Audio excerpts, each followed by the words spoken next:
abrir a palavra de Deus, irmãos, em Romanos capítulo 9 ainda.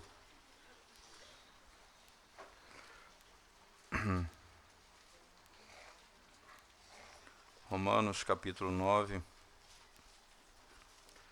Nós vamos ler verso 25 até o verso 29. Romanos 9, 25 a 29 diz assim: Assim como também diz em Oséias: Chamarei povo meu ao que não era meu povo, e amada a que não era amada. E no lugar em que se lhes disse: Vós não sois meu povo, ali mesmo serão chamados filhos do Deus vivo. Mas relativamente a Israel, dele clama Isaías: Ainda que o número dos filhos de Israel seja como a areia do mar, o remanescente é que será salvo, porque o Senhor cumprirá a sua palavra sobre a terra, cabalmente e em breve. Como Isaías já disse, se o Senhor dos exércitos não nos tivesse deixado descendência, ter-nos-íamos tornado como Sodoma e semelhantes a Gomorra. Amém. Vamos à presença de Deus em oração mais uma vez, irmãos. Senhor, quando abrimos a Tua Santa Palavra para ouvirmos a Tua voz, nós clamamos ao Senhor mais uma vez a Tua graça, Teu discernimento, a obra do Espírito que nos desvenda os olhos e o entendimento para compreendermos, ó Deus, as maravilhas do Teu Evangelho. Que o Senhor nos ajude na compreensão da Tua Palavra, a fim de que a Tua Palavra fale ao nosso coração hoje, poderosamente. Em nome de Jesus nós oramos. Amém. A revelação bíblica, irmãos, ela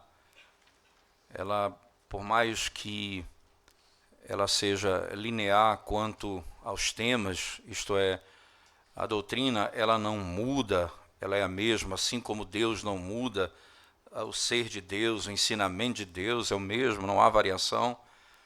Entretanto, na própria narrativa, na própria história, na revelação bíblica, que Deus começa a nos mostrar como que Ele vai agir, ou como Ele age, de maneira que isso vai se tornar cada vez mais claro no decorrer dos tempos.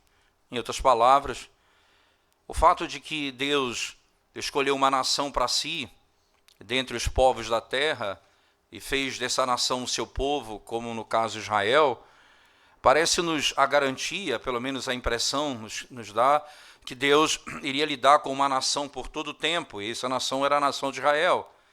E, de repente, nós começamos a ver o apóstolo Paulo tratando desse tema de uma maneira muito mais clara, e ele começa a voltar à história do Antigo Testamento. Primeiramente, você vai ver que o que ele está dizendo aqui é que não é eleito aquele que é da descendência carnal de Abraão, mas o filho da promessa, não apenas o filho da promessa, o eleito, porque até mesmo os que nascem de Rebeca e Isaac, tem um deles que não foi eleito e um foi eleito. Então, é quem Deus chama, é eleição. Isso tudo, Paulo está construindo um argumento para que fique claro que, porque não é uma nação, historicamente, onde o nascimento ordinário dos filhos indica que eles pertencem ao povo de Deus, mas o nascimento extraordinário, ou o novo nascimento, que os torna filhos de Deus.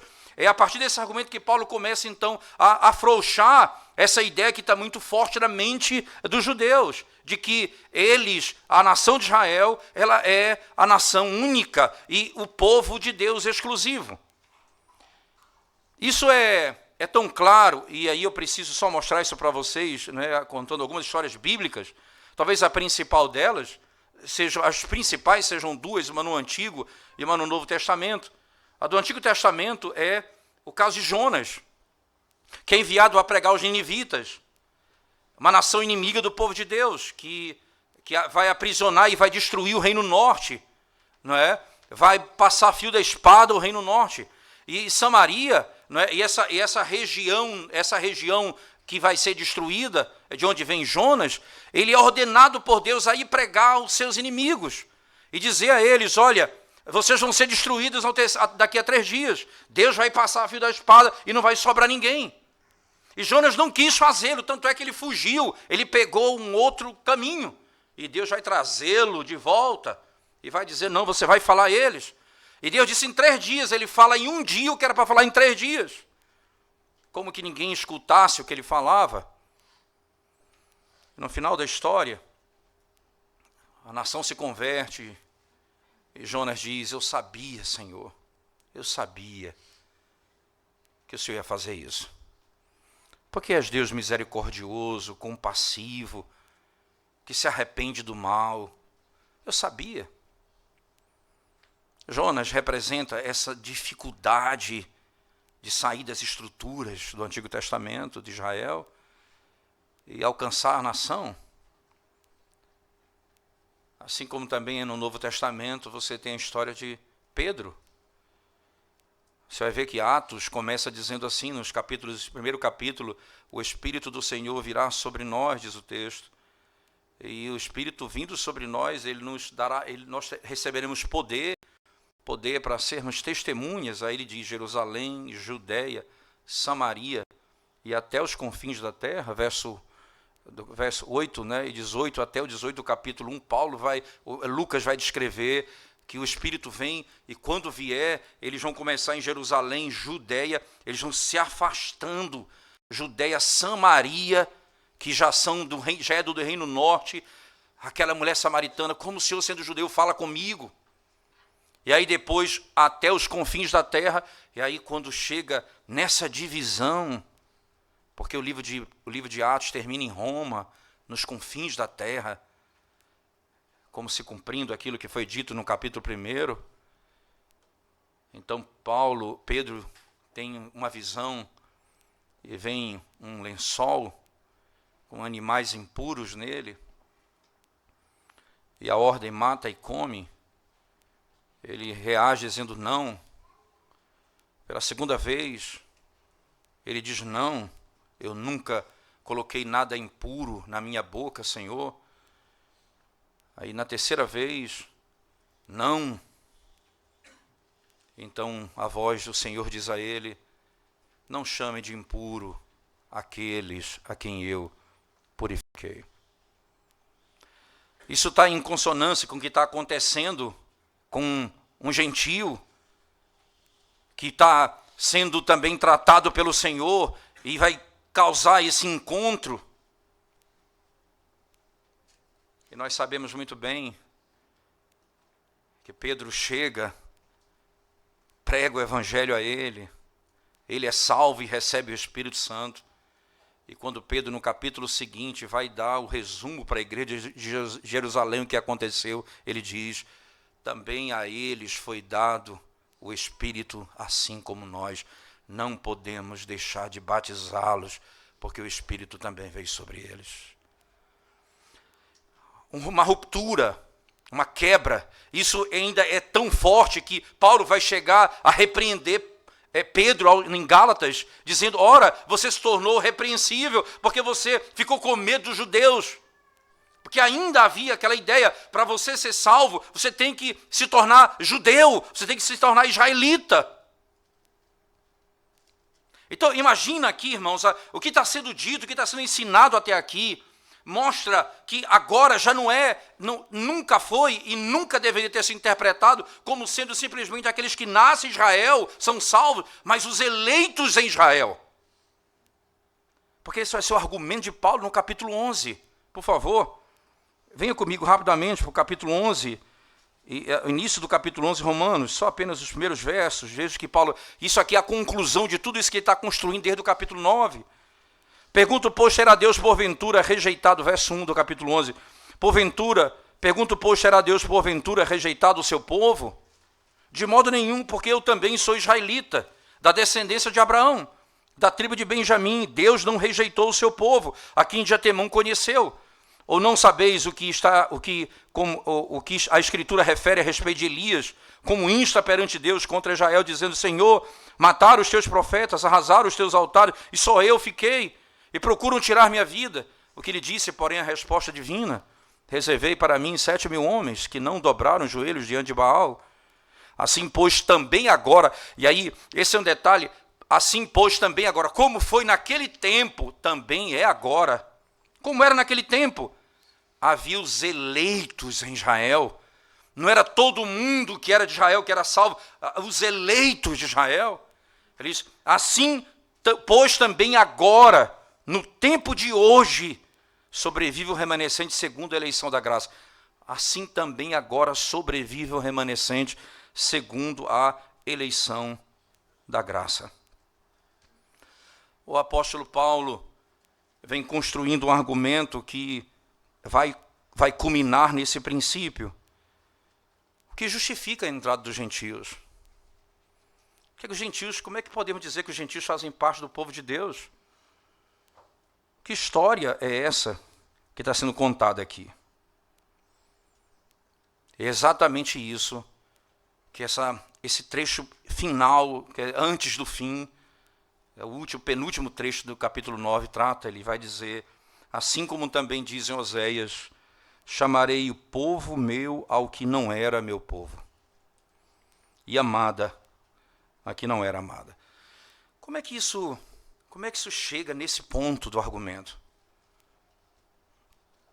Lembre-se, começa assim o capítulo 1 de Paulo aos Romanos, que o evangelho de Deus, ele foi pregado pelos profetas, e que trata acerca de Cristo, Filho de Deus, que segundo a carne é da descendência de Davi, e que foi declarado Filho de Deus com poder pela ressurreição dos mortos, pelo Espírito de Santidade, quando ele ressuscitou dentre os mortos. E esse evangelho, então, é para a salvação dos judeus e gentios. Paulo começa dizendo, primeiro dos judeus, depois dos gentios. Então, no capítulo 1, Paulo mostra que os gentios estão condenados no pecado. No capítulo 2, Paulo mostra que os judeus estão contaminados pelo pecado, enquanto os gentios estão contaminados ou condenados porque eles olham a criação e adoram a criatura. Então você tem os judeus que têm a lei de Deus e amam a sua própria justiça e não a justiça de Deus em Cristo. Ambos estão contaminados, ambos estão destruídos, ambos estão mortos. E Paulo termina o capítulo 3 dizendo, ora, irmãos, Deus encerrou todos no pecado. Deus encerrou todos no pecado, judeus e gentios, gentios e judeus. Ele passa a construir então que a justificação é por meio de um judeu, Deus se tornou homem, o judeu Jesus Cristo, que veio salvar aqueles que creem no seu nome. E nessa sequência, ele chega nesse ponto onde ele fala da filiação. Como é que você se torna filho de Deus? Não é porque você nasce em Israel, é porque o Espírito habita em você, você recebe o Espírito de adoção.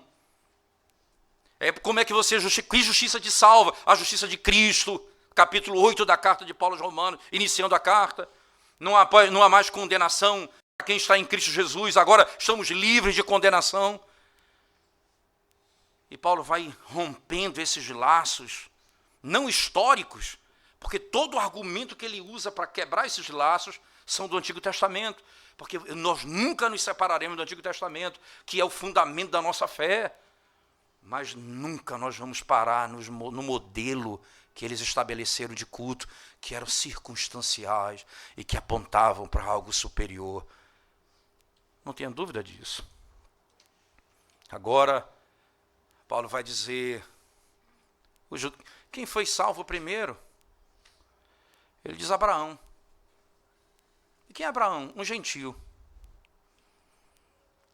O pai de vocês, um judeu, é um gentio. Eu chamei ele dentre as nações do mundo e fiz dele meu servo. Mas ele não era da circuncisão, não, ele era incircunciso. Ele creu antes de ser circuncidado. Aí a lei, Paulo diz, olha a lei. A lei foi dada em Êxodo capítulo 20, 400 anos depois de Abraão. Como ele foi salvo? Ele creu na promessa. E ele vai quebrando os argumentos. Aí chega agora, no capítulo 9, ele diz, como é que alguém pode ser salvo? Não é porque nasce de Abraão, Porque Deus salva os filhos da promessa. Não é porque tem da descendência carnal, porque os dois filhos que estavam no útero de Rebeca eram, simplesmente diz o texto, um Deus salvou e o outro não. Então não é porque nascem deles que são salvos, é pela eleição. Vai sendo quebrado o vínculo terreno. E aí Paulo então diz, é por isso que um povo que não chamava pelo seu nome, passa agora a chamar pelo seu nome. É porque agora a eleição é em Cristo, são os que creem em Cristo, porque em Cristo morreu antes da fundação do mundo. Os princípios da eleição são estabelecidos aqui. No verso 25 e 26 do capítulo que nós lemos, ele cita Oséias, né, que é uma rejeição dos judeus e a aceitação dos gentios que creem. E aí ele mostra que isso foi predito por Oséias, entende? Então, essa história que parecia linear, Paulo está voltando a essa história dizendo, vocês não perceberam isso, vocês não perceberam isso, vocês não notaram isso na história. Vocês não leram. Jesus disse, vocês erram porque não conhecem as Escrituras, nem o poder de Deus. E Jesus confronta eles, eles conhecem a lei, mas não conhecem. E Paulo está dizendo, vocês não conhecem a Escritura. Ele disse a eles, a herança seria tirada do Israel terreno e seria dado àqueles que não são chamados meu povo. Aqueles que estavam fora da esfera da graça de Deus, esses se tornarão filhos de Deus. Esses que estavam fora dessa esfera agora se tornarão filhos de Deus. Essa é uma imagem impressionante, porque essa linguagem, voltando para Oséias, não é? Lembre-se disso, irmãos, Oséias, ele casa e tem filhos que são chamados não meu povo. Como é o texto diz, chamarei povo meu que não era meu povo. E amada, a que não era amada. Aqueles que estavam debaixo da ira. Aqueles que eram filhos da desobediência. Aqueles que estavam longe de Deus. Poderiam ser transformados em filhos de Deus. É isso que Paulo está dizendo. Tudo isso está sendo ensinado é para que vocês não tenham mais esperança em vocês mesmos e olhem para Cristo. É somente nele que vocês terão esperança. E perceba como Paulo faz esse argumento em outro lugar na Escritura. Lá em Efésios, eu queria que você fosse comigo. Efésios capítulo 2, por favor. Efésios capítulo 2, particularmente do verso 11 em diante. Paulo diz assim, portanto, lembrai-vos de que outrora, vós gentios na carne, chamados incircuncisão, por aqueles que se intitulam circuncisos, na carne, por mãos humanas, naquele tempo, como vocês estavam? Estavam sem Cristo, separados da comunidade de Israel e estranhos às alianças da promessa, não tendo esperança e sem Deus no mundo. Vocês agora que são filhos de Deus, era exatamente assim que estávamos.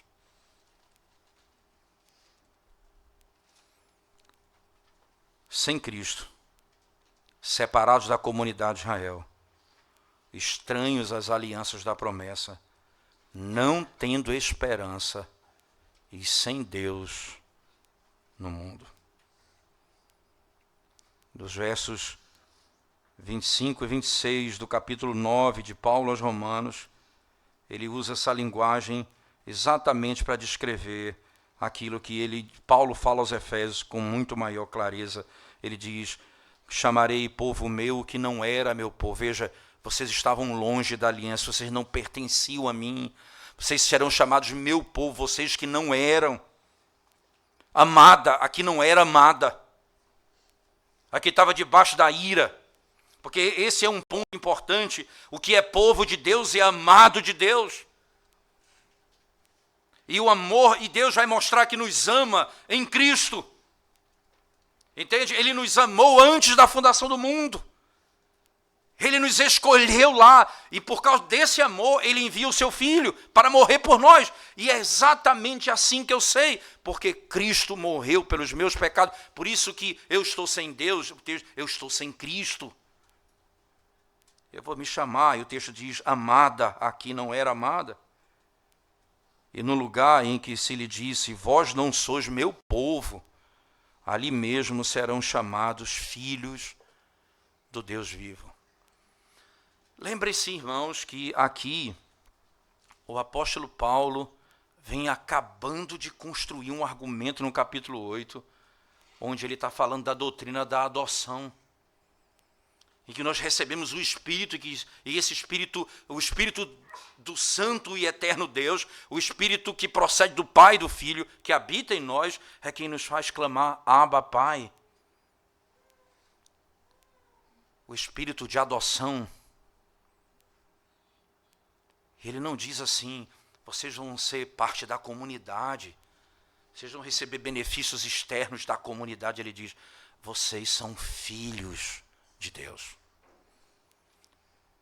Que coisa maravilhosa. No lugar em que se lhes disse, vós não sois meu povo, ali mesmo serão chamados filhos do Deus vivo.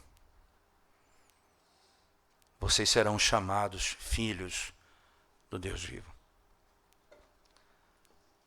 Você que não nasceu em Israel, você que não é da descendência de Abraão segundo a carne, você vai ser chamado filho do Deus vivo. Sabe como?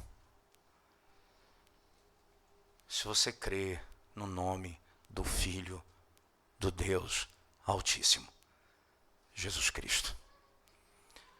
Pelo Espírito que habita em nós, nós pertencemos agora a Israel,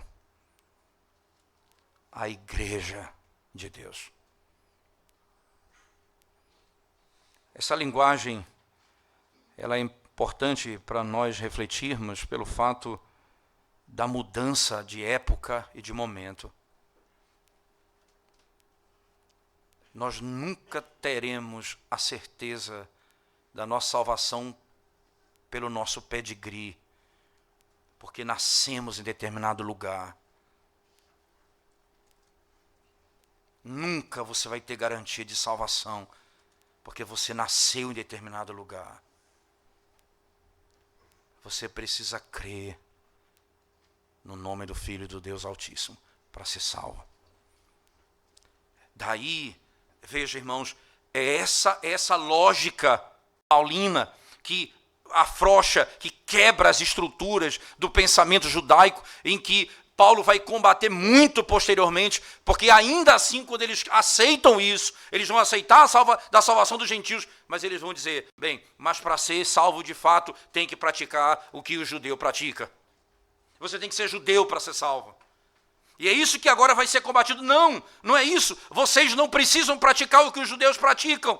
Vocês precisam agora praticar o que a Escritura ensina e o entendimento do Novo Testamento, das verdades do Antigo Testamento. Acompanhe o argumento dele nos versos 27 e 29. Ele diz, ora, mas relativamente a Israel, dele clama Isaías.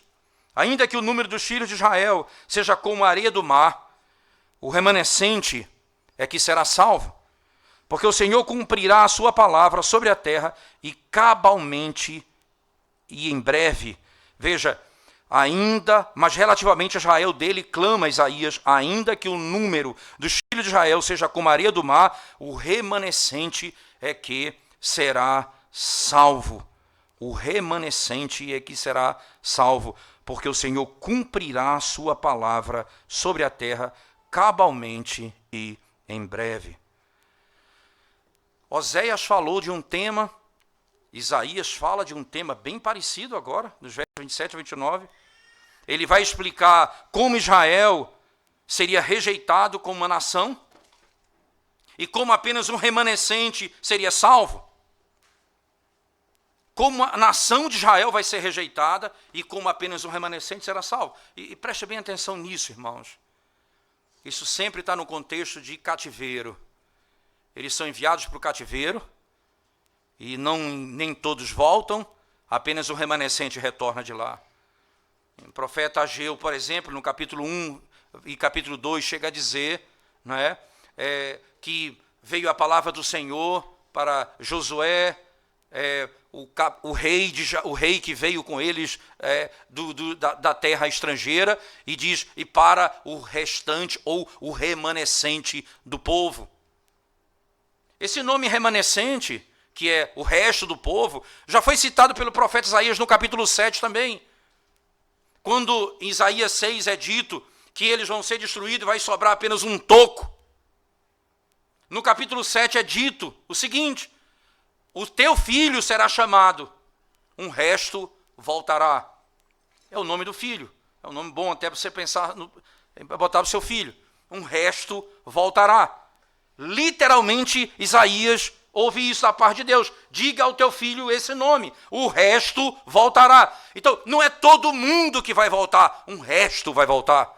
Lembra que resto aqui não é sobra, é o remanescente fiel. É um remanescente fiel. Importante que agora esses que voltam de lá, esses que voltam aponta para uma clareza de que a nação de Israel foi rejeitada como nação e apenas o remanescente será salvo.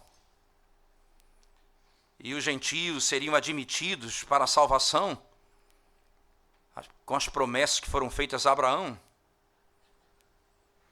E o Senhor diz, o Senhor cortará fora os hipócritas e somente um remanescente será poupado.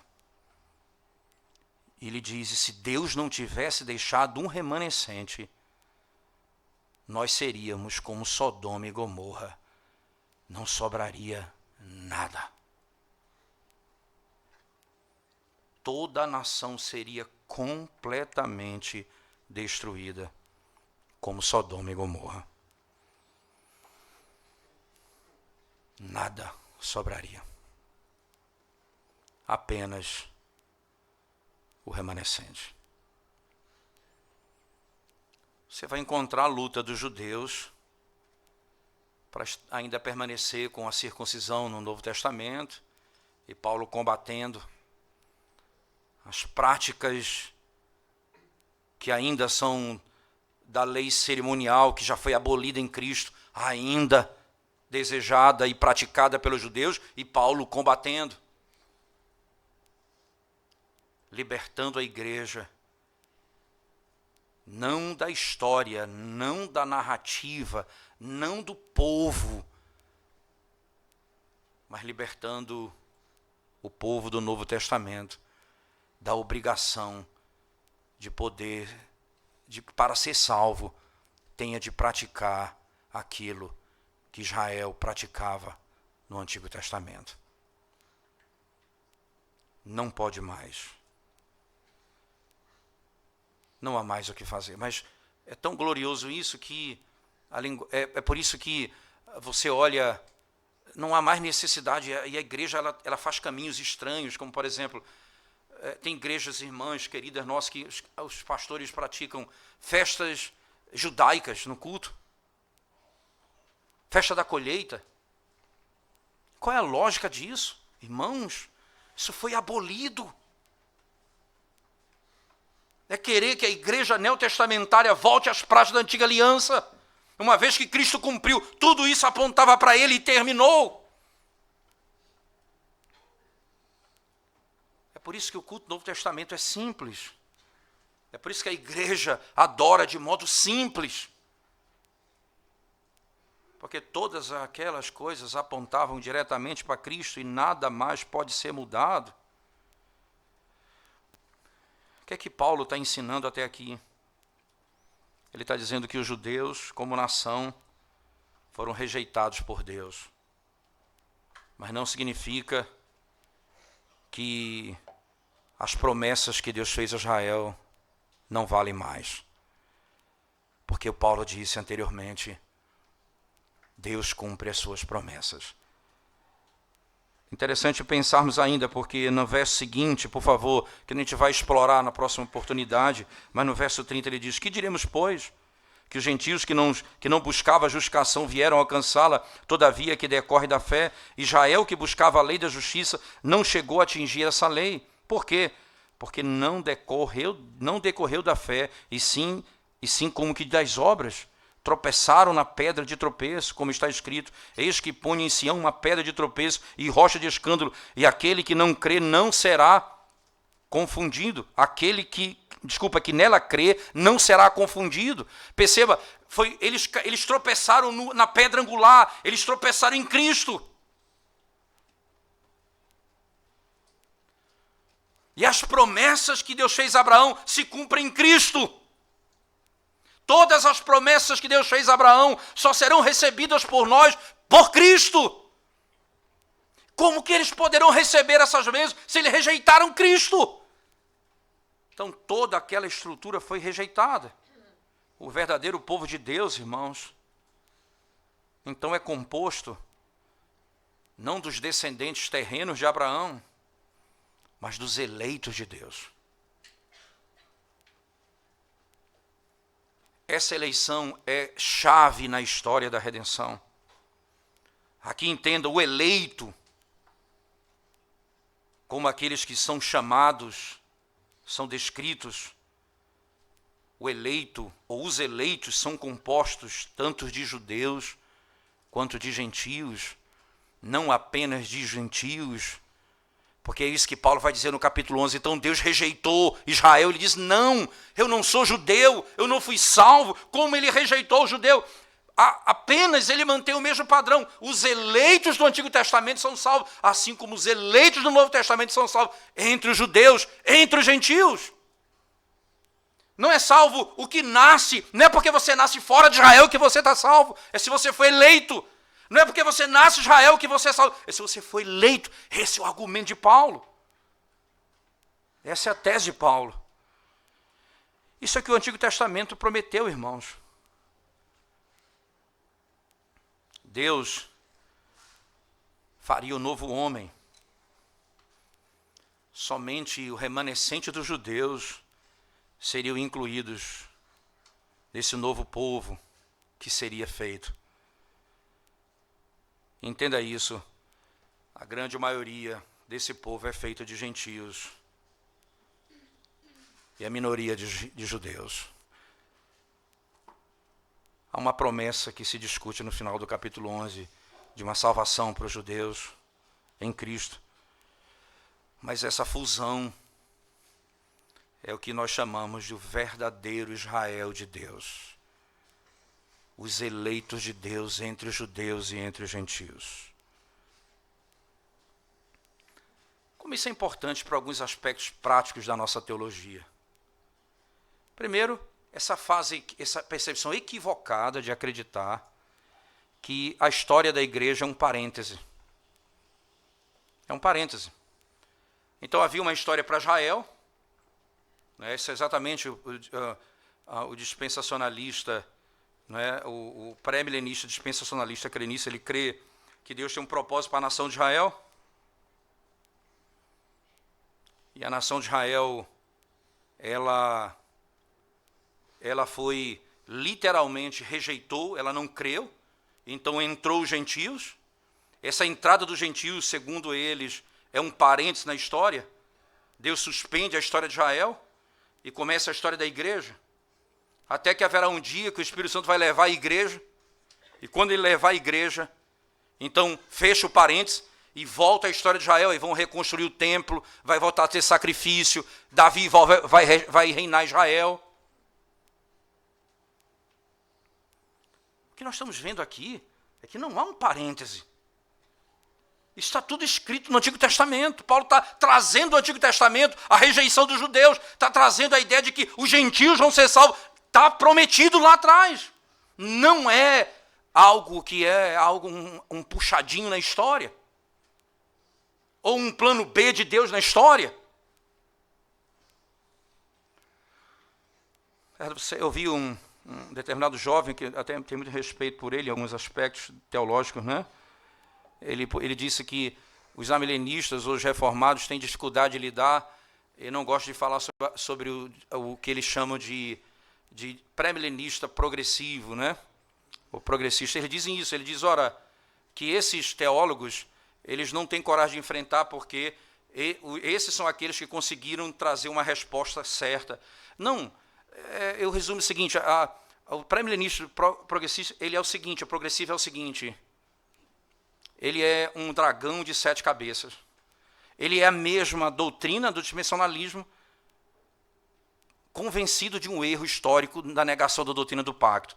Só que quando eles trazem a doutrina do pacto para dentro do dispensacionalismo, eles vão demolir a doutrina do pacto. Eles vão destruir a doutrina do pacto. E aí eles pegam a doutrina da aliança e destroem completamente.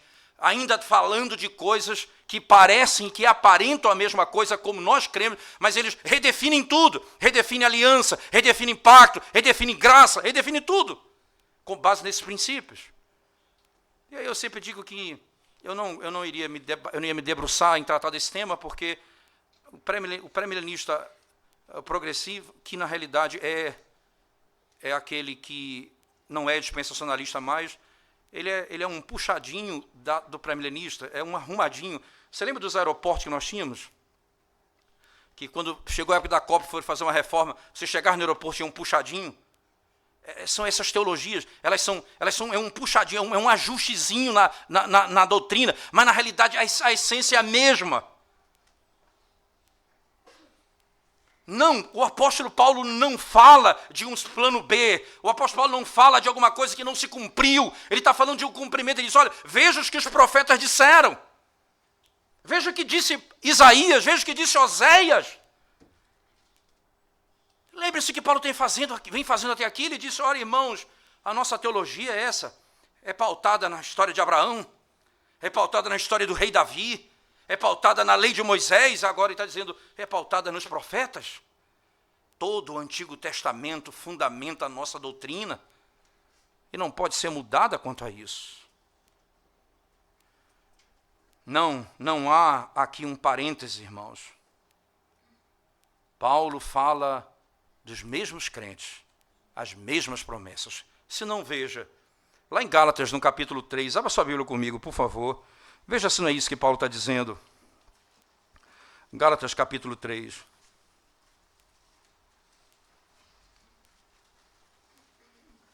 Ele diz assim, é o caso de Abraão, que creu em Deus e isso lhe foi imputado para a justiça.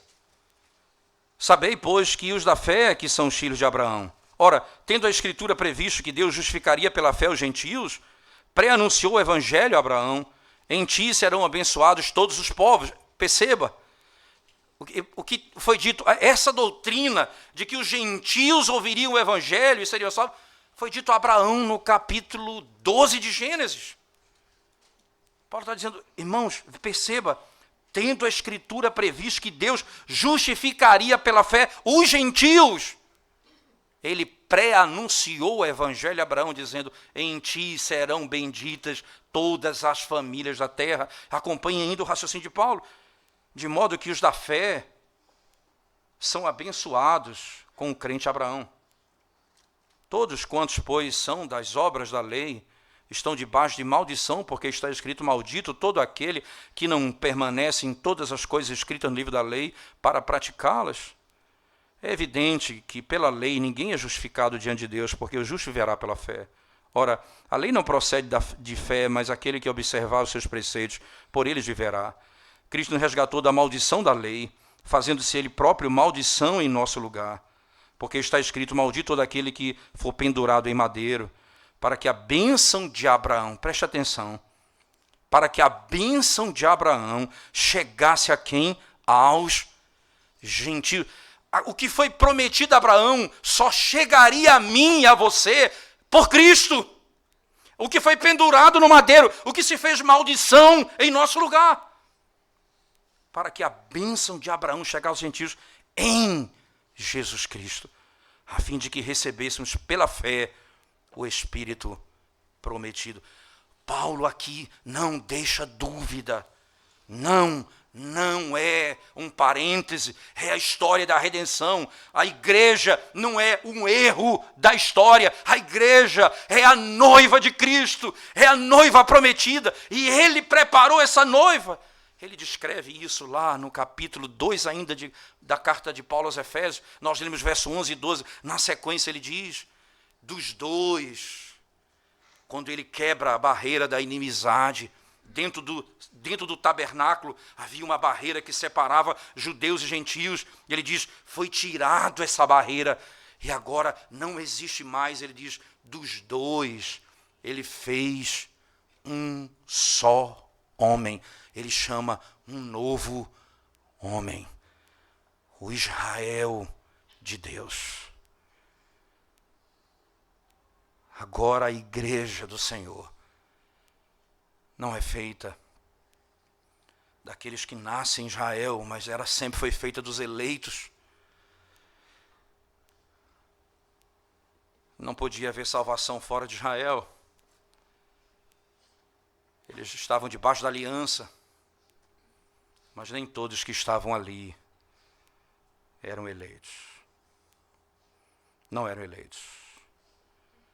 Ainda eles não podem pensar de si mesmo, irmãos. A igreja não pode pensar de si mesmo como crentes de segunda classe, que são inferiores aos crentes judeus.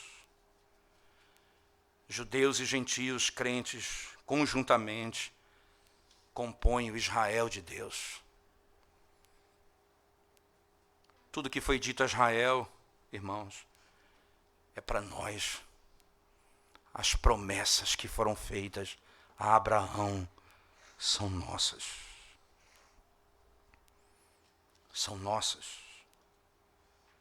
Não há povo mais privilegiado do que essa nova raça, que é composta de crentes, cristãos, que creem em Cristo, de qualquer raça, de qualquer língua, de qualquer tribo.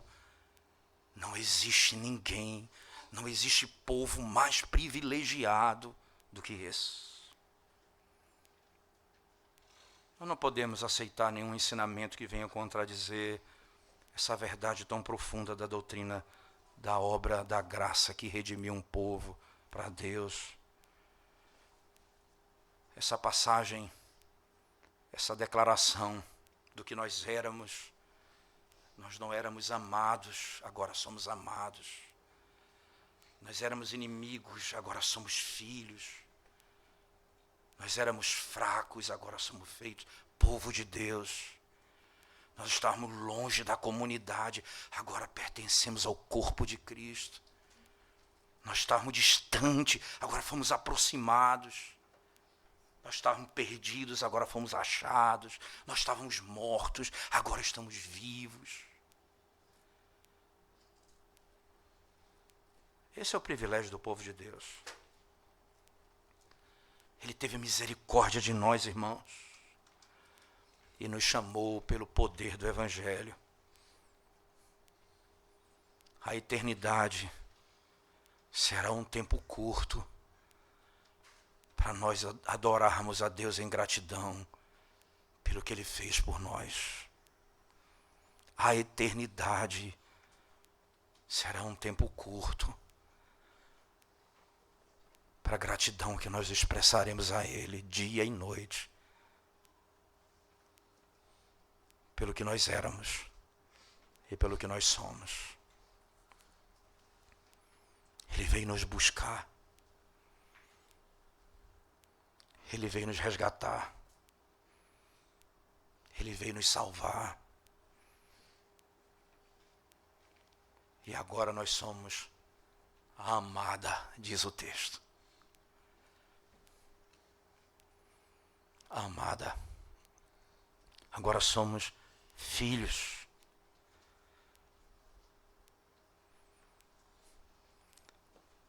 Porque isso não traz alegria ao nosso coração. Sim, isso deve trazer alegria ao nosso coração. Quem mesmo te rejeitou nessa vida? Quem te abandonou nessa terra? Quem te abusou? Quem tirou a tua alegria?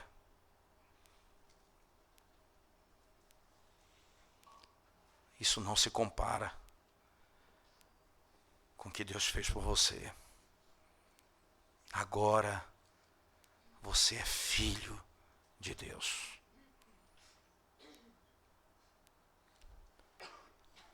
Ele prometeu a Abraão. E as promessas que ele fez a Abraão são minhas agora. Deixa eu encerrar lendo com vocês, por favor. Primeira carta de Pedro, capítulo 2. Acompanhe comigo a linguagem de Pedro. Primeira carta de Pedro, capítulo 2. A partir do verso 9 em diante. Vós, porém, 1 Pedro 2, 9 em diante. Vós, porém, sois raça eleita, povo, sacerdócio real, nação santa, povo de propriedade exclusiva de Deus, a fim de proclamardes as virtudes daquele que vos chamou das trevas para a sua maravilhosa luz. Preste atenção nisso, irmãos. Vós, pois, sois raça eleita. Onde está escrito isso? Está lá. Isso declaradamente. No texto de Êxodo, capítulo 19, versos 5 e 6. Isso é uma promessa feita a Israel. 19, 5 e 6. Agora, pois, se diligentemente ouvirdes a minha voz e guardardes a minha aliança, então sereis minha propriedade peculiar dentre todos os povos, porque toda a terra é minha, e vós me sereis reino de sacerdotes e nação santa. Essa é a promessa que Deus fez a Israel. Você sabe o que é isso? Isso foi feito a Israel. Agora, ele diz aqui, com todas as letras, vós sois propriedade exclusiva de Deus. Vós sois nação santa, povo de propriedade exclusiva. Aí no final do verso ele diz, no final, último verso, vós que antes não erais povo, mas agora sois povo de Deus. Vós que antes não tinhas alcançado misericórdia, mas agora alcançastes misericórdia. Vós que antes, a quem ele se dirige? Ele usa as palavras dirigidas a Israel e diz, a vós que antes não eres povo, mas agora sois povo de Deus. Essas são as promessas a nós. Exultem no Senhor, irmãos, porque não éramos amados e fomos amados por Ele. Estávamos sem Deus no mundo e agora Ele nos deu o seu Filho. Trilhávamos a passos largos para o inferno e Ele teve misericórdia de nós. Agora nós somos o seu povo, a sua igreja, o verdadeiro Israel. Vamos curvar nossa cabeça diante do Senhor em oração mais uma vez. Ó Deus, bendito é o teu nome, de eternidade a eternidade, que nos deu aquilo que nunca merecíamos, e que se compadeceu de nós, que se apiedou da nossa alma,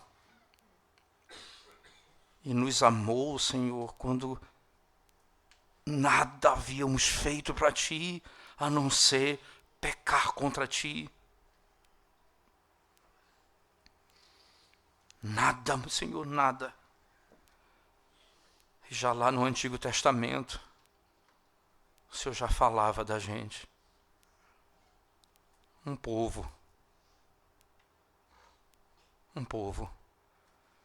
que não chama pelo meu nome, chamará pelo meu nome.